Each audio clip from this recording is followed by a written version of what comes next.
Seems to be indications throughout the Old Testament and New Testament that we should be fruitful spiritually, but we also can multiply spiritually and physically with our children. And part of the idea of raising up a generation of people of faith is to start with your own home by having children and raising them, Charlie, like you've been raised in Jesus and in faith. My understanding, it goes under the doctrine of governance. In other words, dominion. We have the right to rule for Jesus Christ here on earth. He's commanded us to do that. We have the right to lead for Jesus Christ here on earth. Some people have the gift of leadership, but he's wanted mankind to take leadership on the earth, and we have the right for governance and dominion to be able to have children. And people say, well, what about birth control? And obviously, I'm not for the pill the morning after. That's a current one. Using birth control is fine, as I understand. It goes under governments and dominion. Certain birth control, I'm not for. Taking a child, people say, well, I'm just using a form of birth control, which is really abortion, and bringing them almost a full term, and then I'm allowing them, like some states in America do. It's disgusting to be in the womb 8.5 to 9 months right before birth and then abort the child. That is murder. That's not birth control. Even the morning after pill, I want you to think about this. Doctors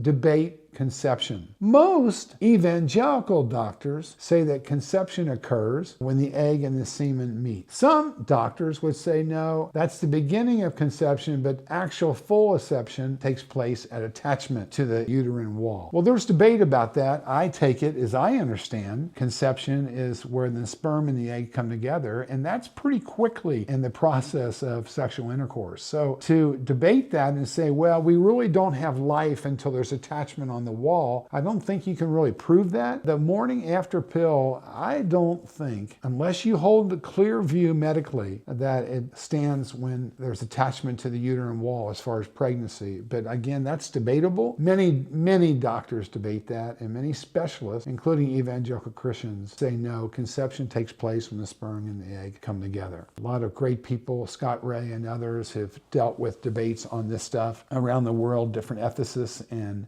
that's important to look at. So I would say being fruitful and multiplying is part of God's command. I think if you choose to use birth control, that's okay. It's your choice when to have children. I think that's under discovery of what we're allowed to do as humans. But I would say be very careful what type of birth control. Things like the morning after, I would not, in my limited understanding on certain things medically, but yet, through I've read a lot, I would say that's not truly birth control. That would be taking a life.